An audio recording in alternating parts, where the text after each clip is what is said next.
Assalamualaikum warahmatullahi wabarakatuh. Nama saya Nur Fatihah Umairah binti Mak Asri, nombor matrik 1190474. Baiklah, dalam video ini saya akan menganalisis kritis khat nasah dari aspek kaedah noktah dan ruang yang betul dalam penulisan mengikut perkataan yang dibahagikan kepada ahli kumpulan. Terdapat beberapa kesalahan dalam penulisan khat ini. Antara kesalahan yang perlu dibaiki adalah kaedah noktah dan ruang bagi setiap huruf. Berdasarkan gambar tersebut, terdapat beberapa perbezaan kesalahan dalam penulisan khat nasah.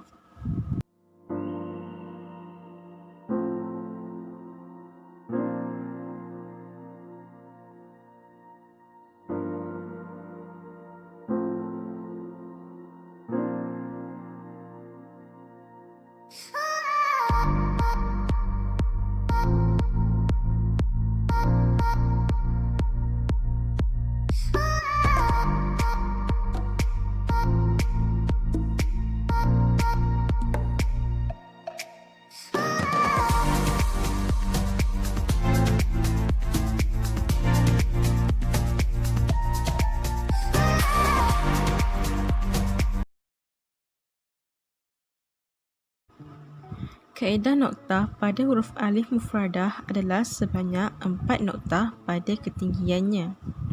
Kemudian, huruf ra pula, ketinggian di kepalanya hanyalah 1 noktah. Seterusnya, dan di dalamnya ada 2 noktah untuk bahagian condong. Lebar dari pangkal ke hujung kepala ha sebanyak 4 noktah.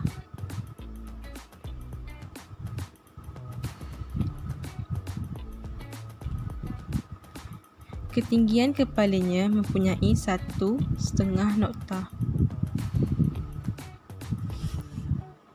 Kemudian, jarak antara kepalanya dan huruf mim hanyalah 1 noktah. Huruf mim pula pada bahagian kepalanya ada 2 noktah dan 1 noktah pada bahagian bawah perutnya. Akhir sekali, untuk ekornya pula, panjangnya mempunyai 3 noktah. Baiklah, kita beralih kepada perkataan seterusnya. Untuk huruf ba, di awal perkataan, ketinggian kepalanya hanya 1 noktah. Kedalaman lekukannya sebanyak 2 noktah. Seterusnya, huruf fa kiri dan kanannya mempunyai ruang 1 noktah.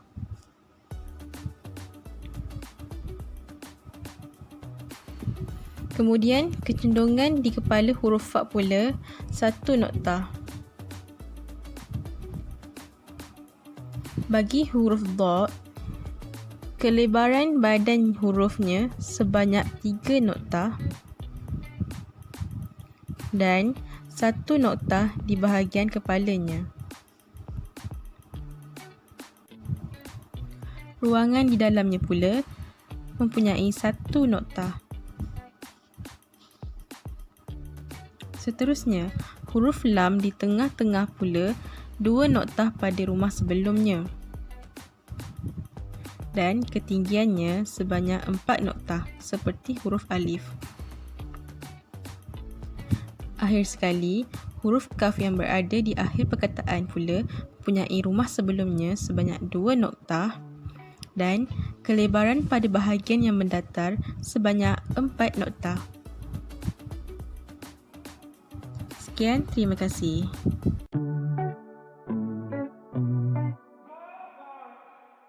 Bismillahirrahmanirrahim. Assalamualaikum warahmatullahi wabarakatuh. Saya ingin menerangkan pada bahagian yang saya dapat dalam kumpulan. Setelah dibahagikan, saya mendapat perkataan la tanzur ila. Okey, bermula dengan huruf lam alif. Lam alif memerlukan 3 noktah pada ruangan dalam tersebut dan di bawah tapak memerlukan 1 noktah. Okey, pada ruangan ta pula, ta memerlukan 1 noktah pada ruangan tersebut dan nun memerlukan hanya memerlukan 2 noktah sahaja kerana dia bukan nun tunggal dan nun yang bersambung. Dan seterusnya huruf za. Za memerlukan 3 noktah pada lekukan atas dan 1 pada dalam bahagian dalam tersebut, dan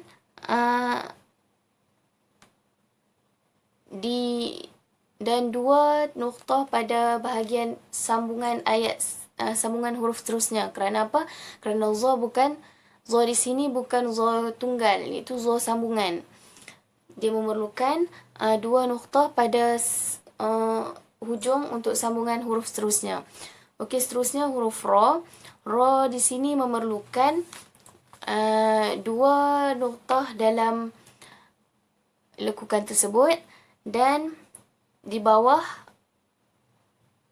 dia memerlukan 2 noktah, serta di hujung huruf ra tersebut, di hujung memerlukan hanya 1 noktah. Okey, seterusnya alif.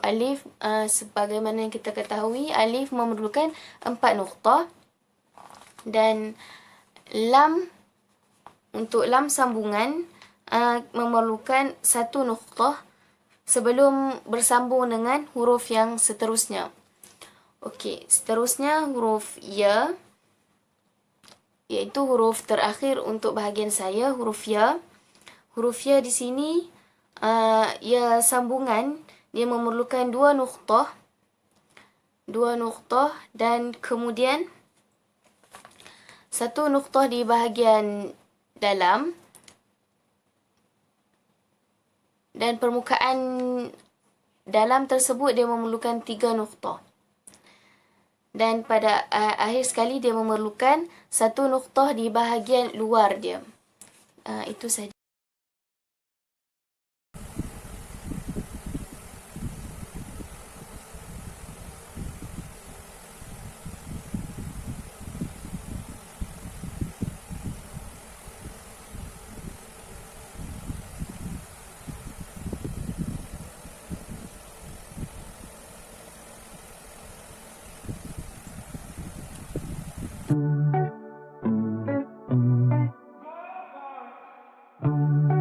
Nama saya Agesna Ramatika, nomor metrik 118003. Dan ini bagian saya yang akan saya perbaiki. Huruf za. Huruf za ialah za yang pertama, lalu huruf la. La dengan ya menyambung di bawah garis. Alif. Dan huruf nun juga harus di bawah garis. Huruf alif lagi, huruf lam,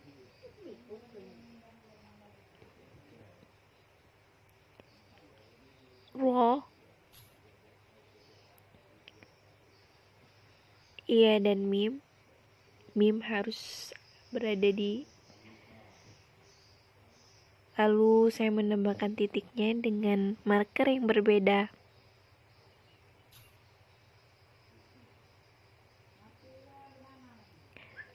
Lalu yang terakhir titik ya, nuqtah ya.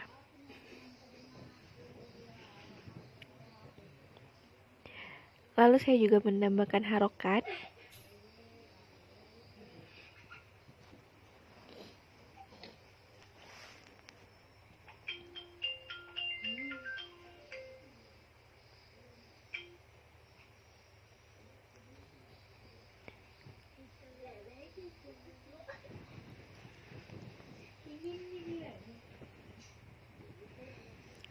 Dan ini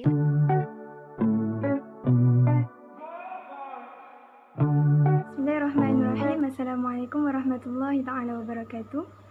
Saya Nu'aim binti Syamsul 1193087. InsyaAllah di dalam video ini saya akan menerangkan serba sedikit mengenai cara menulis khat dengan betul berdasarkan perkataan-perkataan yang telah kami bahagikan di dalam grup, di dalam kumpulan. Dan perkataan yang saya dapat ialah kathirul afwi. Baiklah, jika dibandingkan kedua-dua gambar ini, terdapat beberapa kesalahan di dalam menulis huruf khat. Baiklah, di antara kesalahan-kesalahan yang terdapat di dalam huruf yang kami perlu perbaiki ialah dari segi noktah. Okey, yang pertama ialah untuk huruf kaf yang berada di hadapan, ketinggian antara kepala kaf dan lekukan di tengah kaf ialah 2 nokta. Seterusnya, lebar di antara lekukan di tengah kaf dan perut kaf yang bentuknya seakan-akan huruf dal itu ialah 2 nokta. Dan yang terakhir, lebar di dalam kaf sebelum disambungkan dengan huruf lain ialah hanya 1 nokta. Kemudian, huruf yang seterusnya ialah tha, ya dan ra. Bagi huruf tha yang disambungkan dengan huruf ya dan selepasnya huruf ra, ketinggian huruf ya yang bersambung dengan ketinggian huruf tha yang bersambung dengan huruf ya ialah 2 nokta. Dan seterusnya, lebar huruf ya hanyalah 1 nokta dan bagi huruf ra, ketinggian di dalamnya yang condong dan berlekuk itu ialah 2 nokta. Baiklah, untuk perkataan seterusnya ialah al-afwi. Bagi perkataan al-afwi, huruf yang pertama ialah alif. Bagi huruf alif yang tunggal ataupun alif mufradah, ketinggiannya ialah 4 nokta. Seterusnya ialah huruf lam. Bagi huruf lam yang bersambung dengan huruf lain, lebar di dalamnya hanyalah 1 nokta dan tingginya ialah 4 nokta. Kemudian untuk huruf ain yang berada di tengah, lebarnya ialah 2 nokta dan condong di sebelah kirinya hanyalah 1 nokta. Dan seterusnya untuk huruf fa yang berada di tengah-tengah, lekukan di kiri dan kanan yang bersambung dengan huruf lain ialah 1 nokta dan begitu juga dengan condong di kepala huruf fa pun 1 nokta. Dan huruf yang terakhir ialah huruf waw. Bagi huruf waw yang berada di hujung, di kepala huruf waw memerlukan 1 nokta dan condong di dalam waw memerlukan 2 nokta.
Baiklah, untuk kalimah yang terakhir, an khadami, kita rujuk kepada kalimah yang sebenar kita.